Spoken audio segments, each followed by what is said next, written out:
Kula niku nganggep bojo kula ya amanate pangeran sing dititipno kula kan ngrumat anak nggih. Sehingga tingkat otoriter kita, tingkat otoritas tertinggi kita, tingkat otoriter ya sifat-sifat menang sendiri ya kurang. Yo aku diamanati ke otoriter. Coba kalau itu kamu wong wedok wani wong lanang. Wong lanang pemimpin tertinggi. Oh, terus saya naik dhewe.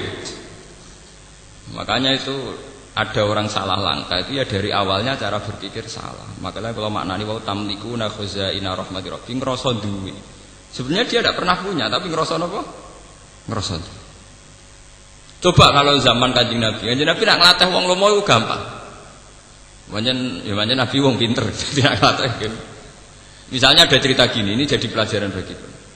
Suatu saat Nabi itu tanya Aisyah, saya ingin sarapan dengan daging yang tadi. Jadi Aisyah, wah muntelas ya Rasulullah, daging yang tadi sudah saya kasihkan fakir miskin. Jadi Kanjeng Nabi, kowe salah Aisyah, sing mbok kekno sing ijek. Jadi alhamdulillah sah ijek ana sing ijek. Artinya kalau daging itu dimakan untuk kepentingan pribadi, kanggo selera, niku entek, mergo dekne entuk hadud dunya, tapi justru dikekno fakir miskin niku ijek. Alhamdulillah sah kok ijek. Gemun kula kok ana fakir miskin lah ya iku malah sing ijek. Sehingga orang-orang dulu itu karena anut Kanjeng Nabi itu biasa misalnya di dhuwit 50.000 dikekno wong 20.000 digo ngamal. Mergo ben ana sing ijek. Paham gitu? Ben ana sing ijek. Nah, kita kan walian muni sing ijek sing ning kota. Pancen uteke wis Cina. Paham ya? Dadi niku Kanjeng Nabi cara nglatih pinter, dari awal dilogikakan begitu. Begitu juga masalah ibadah. Kita ini kalau istirahat, tidur atau santai itu jenenge ngenakno awak. Itu kan bodoh. Wong tidur layah-layah, kukar-kukur ning ranjam kok jare ngenakno awak. Itu kan melecehkan harkat manusia. Nah Kanjeng Nabi boten, dari awal darani istirahat itu kayak sholat. Kanjeng Nabi itu kalau punya masalah ekonomi, masalah beban sosial itu sering cerita ning Bilal, arifna ya Bilal. Mbok aku paringi istirahat Bilal, aku kasih istirahat.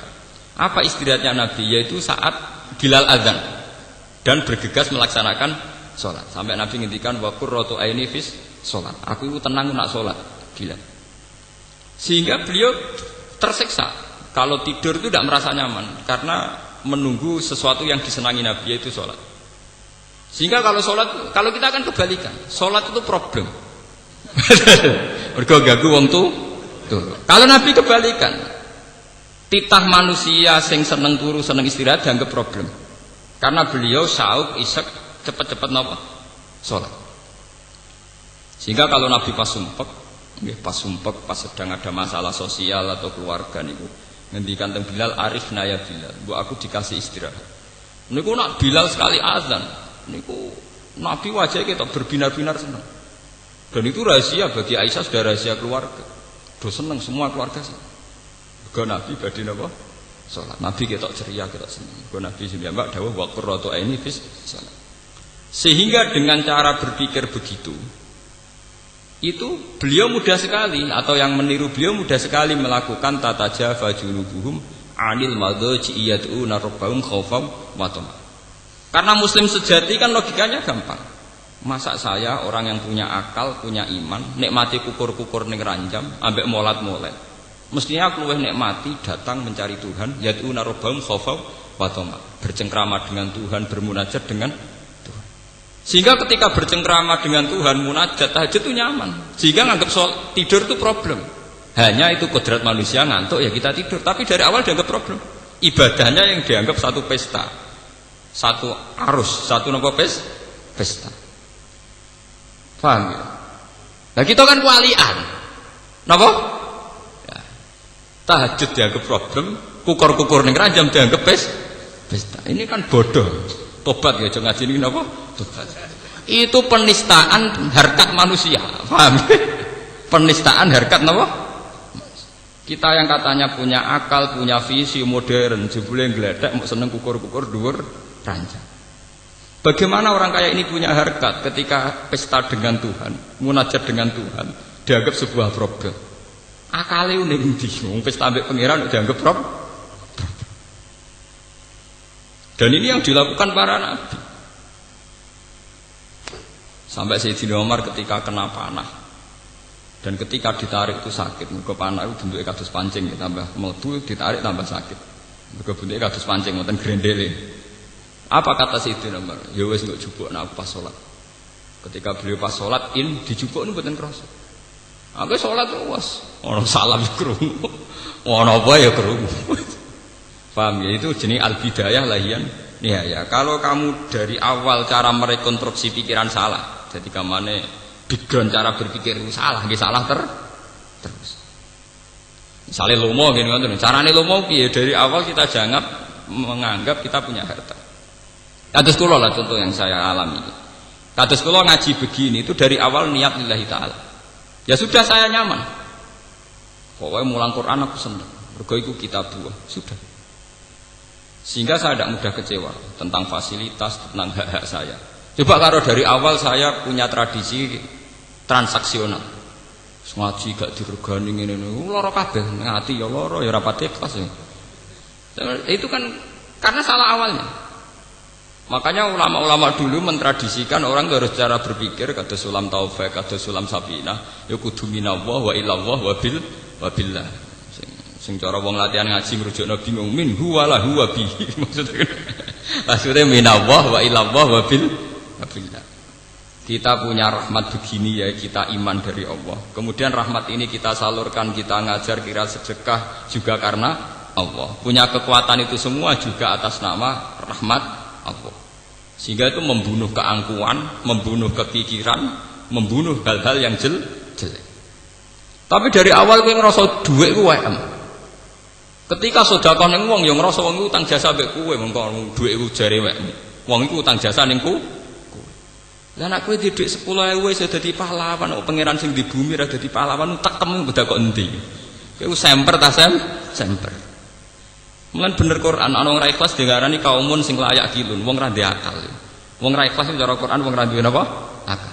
Logikanya jelas. Kalau saya punya uang 1 juta tak kasihkan orang saya merasa pahlawan. Bagaimana yang punya bumi enggak dianggap pahlawan? Wong kula iso liwat ngekekno fakir miskin ya liwat bumi ku wae pangeran.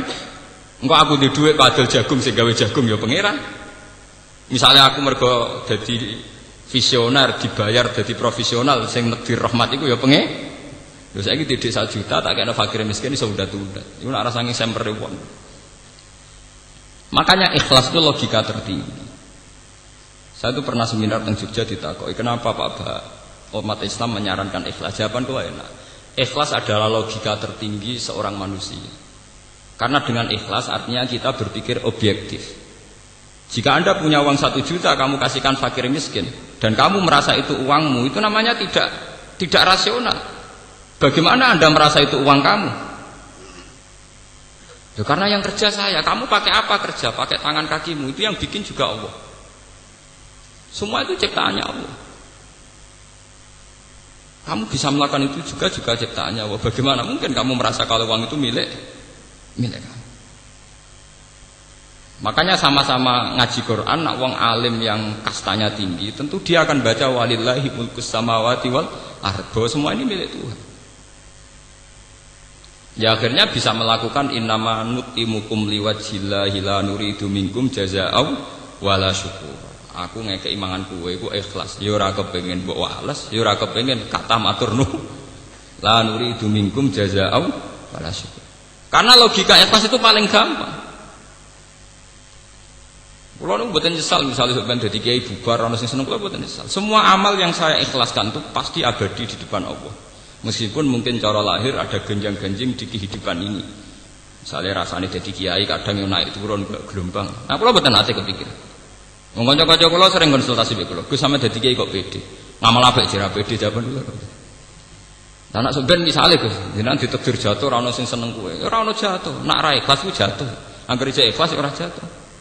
Lah saiki aku duwe pengaruh ya mulang ibadahku ngaji. Sebab nek pengaruh bubar ibadahku wiridan dhewean gampang kok repot. Ibadah yang kedua ya infak pas marah deh sabar to pancen ibadah yang marah apa meneh. Pas dadi kiai ibadah mulang isra dadi kiai wiridan kok repot. Artinya kalau semuanya berdasar ikhlas itu pasti nyaman, pasti napa? Nyaman. Tapi kalau dari awal berdasar hadzun nafsi, hak-hak kita itu akan rusak semua. Paham ya kula baleni ya. Jadi carane ikhlas itu dimulai cara berpikir yang benar, termasuk untuk menghindari sifat kikir. Kata Nabi Muhammad, sah aku kepengen sarapan mbek daging mau. Ya Rasulullah sayang daging iku mun telas. Lho kena apa entek kula sukakno tiyang niku. Aisyah sing mbok kekno iku sing ijek. Sehingga dulu sahabat itu nak ana perang atau napa-napa lu cepet-cepetan berlomba ngekei. Mergo jare ben ijek. Ben apa?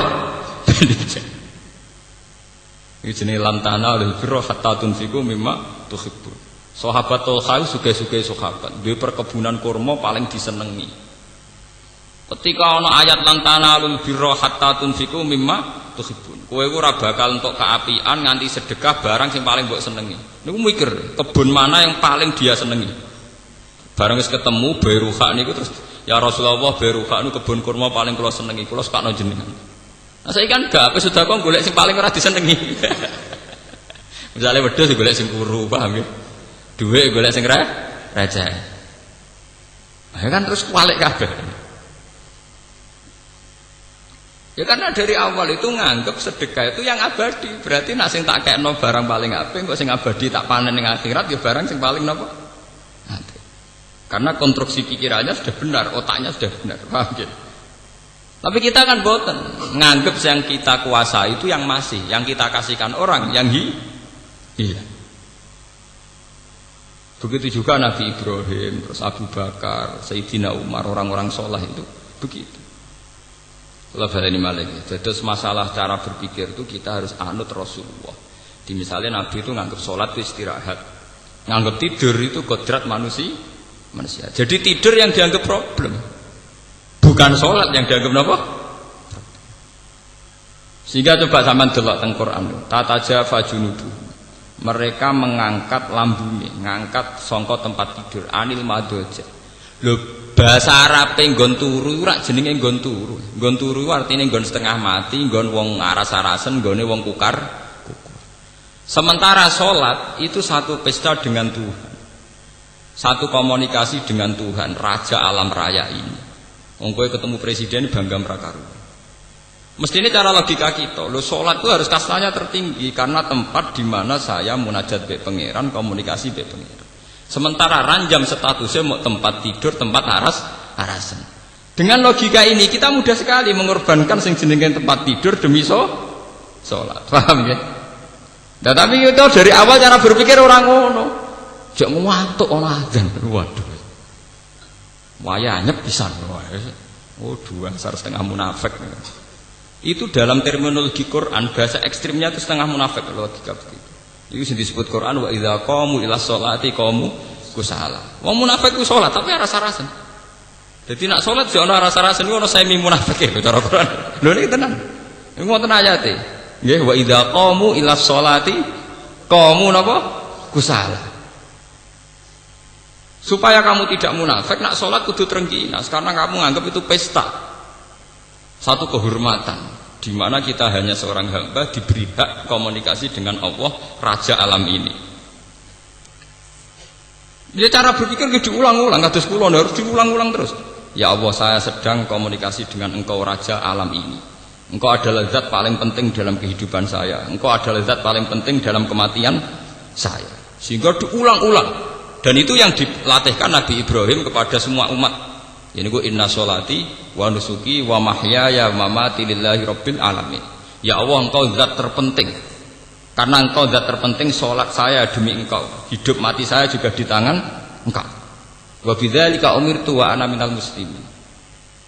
Dengan logika ini, dengan tauhid ini, nak urip kula terserah jenengan, mati kula terserah jenengan. Kula pun nyerah total, aslamtu li rabbil alamin. Kula nyerah teng jenengan. Atau sebagian redaksi wa ana awwalul muslimin.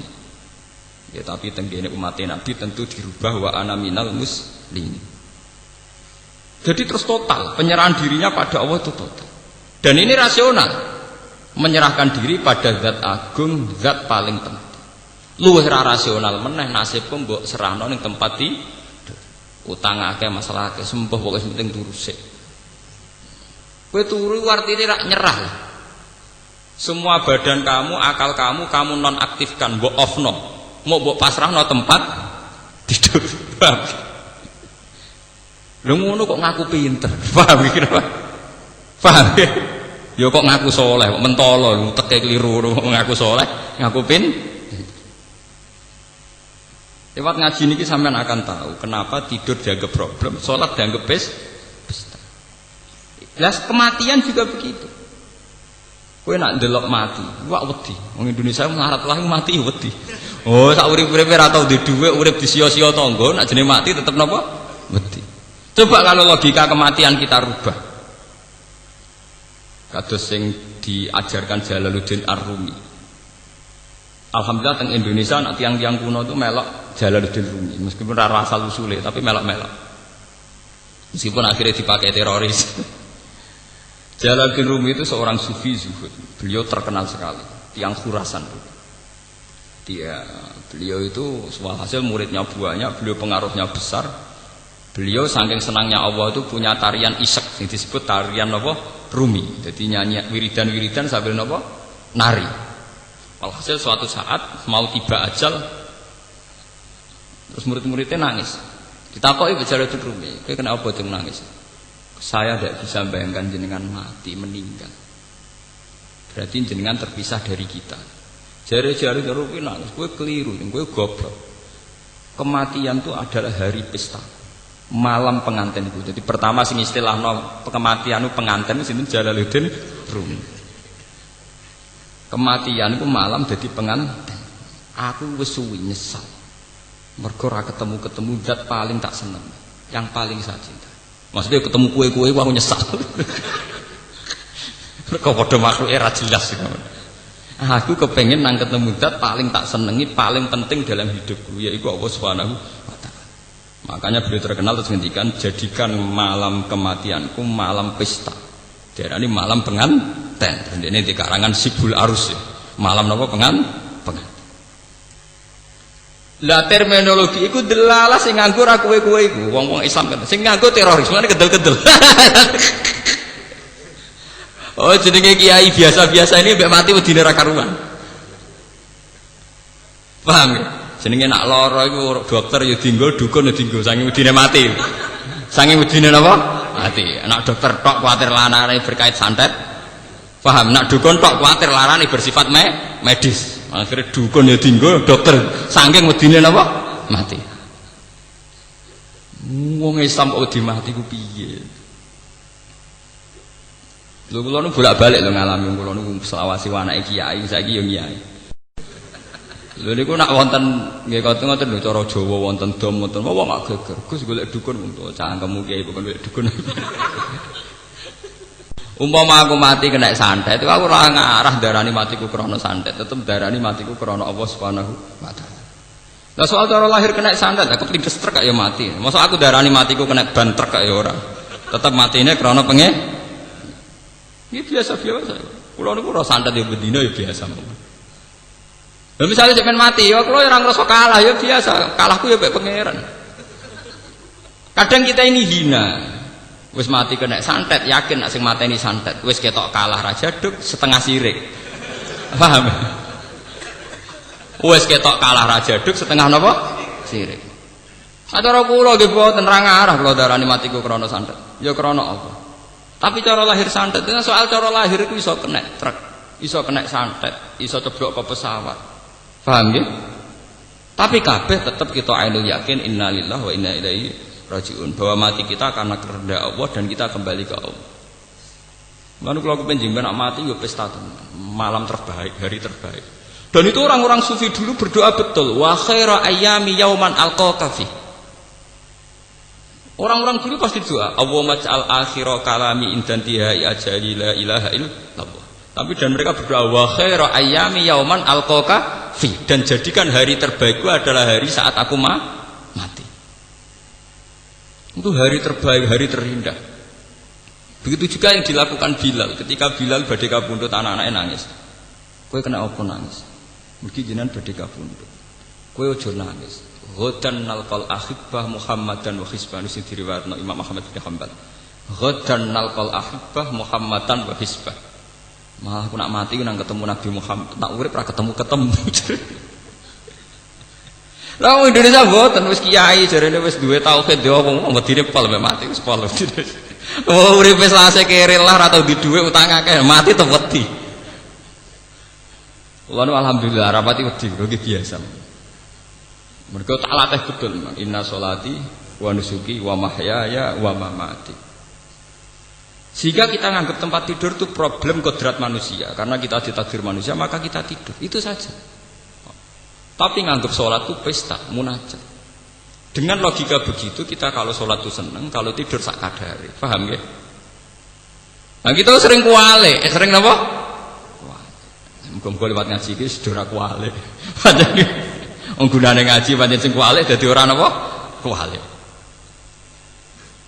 Paham? Makanya ngaji itu kalau istilahnya wa qurratu aini fis. Terus itu ditiru oleh ulama-ulama kata Jalaluddin Rumi darani itu malam pengantin. Terus sinten ulama era sinten-sinten terus itu semuanya dimodifikasi, disyariatkan sesuai konteks masing-masing. Tapi secara umum mereka nganggep nak ibadah jenis mu'anasah. Mu'anasah itu bercengkrama asik. Nggih cara bahasa gaule napa bercengkrama asik. Sing disebut yang torekoh terus orang torekoh gawe ajaran saya ala bi dzikrillah tatmainnul qulub. Orang itu kalau ingat Allah, ingat fungsinya Allah, ingat ke eksistensi Allah, keberadaan Allah, tentu hati ini tenang. Ya, daripada yakin mati kena santet, ambek dukun sing ra tau wadus, ra tau salat, tak keren mati dijubuk malaikat Israel. Gagah kalah ambek malaikat Israel napa gagah? Wong kok kalah ambek dukun ra tau wadus ngono gak gagah. Ya, tapi jenengan nyasane mandi ya. Sing mandi ku malaikat Israel. Gagah, paham lho? Mulane itu harus dilah. Sama di Madinah santet tak mandek tergandeng.